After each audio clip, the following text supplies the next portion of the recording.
Hello everybody, Treno here, and welcome back to the Kings of Battle dev server.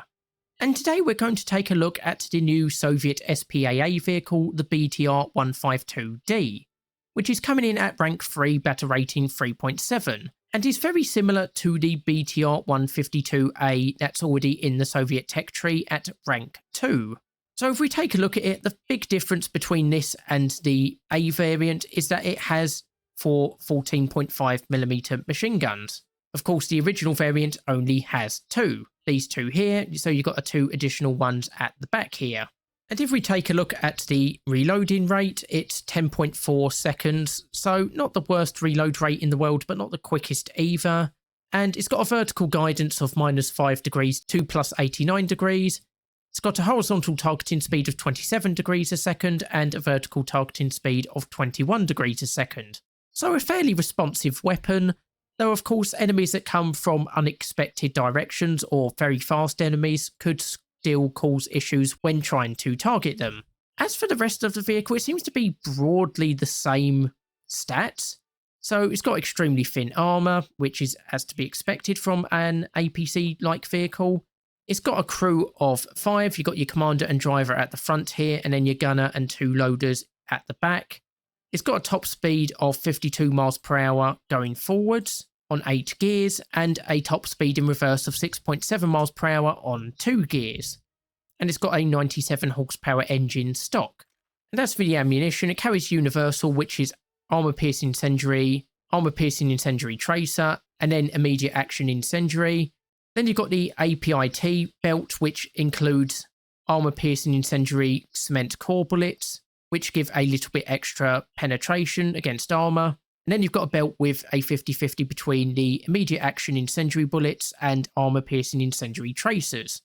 And that seems to be better for anti-air work. So we're going to take this out for a very quick test drive just to see how it performs. Right, so straight away we've got HE-111 in front of us. We're going to start off by targeting him. And taking that out very quickly. Now, I did do a recording before this and the audio didn't come out quite correctly.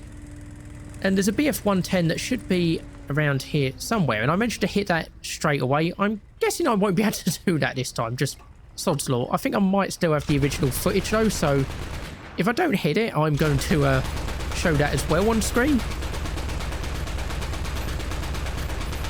Yeah, I just can't lead it this time. But I promise, I did take that out in the first pass when it spawned originally in that test footage. And there's the reload rate. It's not the fastest in the world, but not the slowest either.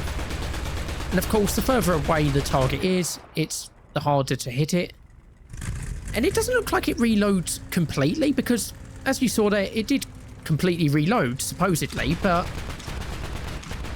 there we only had 3 barrels going at once at first. And if we keep firing, yeah, it seems like they seem to reload at different rates. Like some of the guns were running out of ammo faster than other ones. And we'll just test out against enemy tanks. So the Panzer II here, very quickly destroyed. The Panzer IV over there, the frontal armour is generally enough to protect it.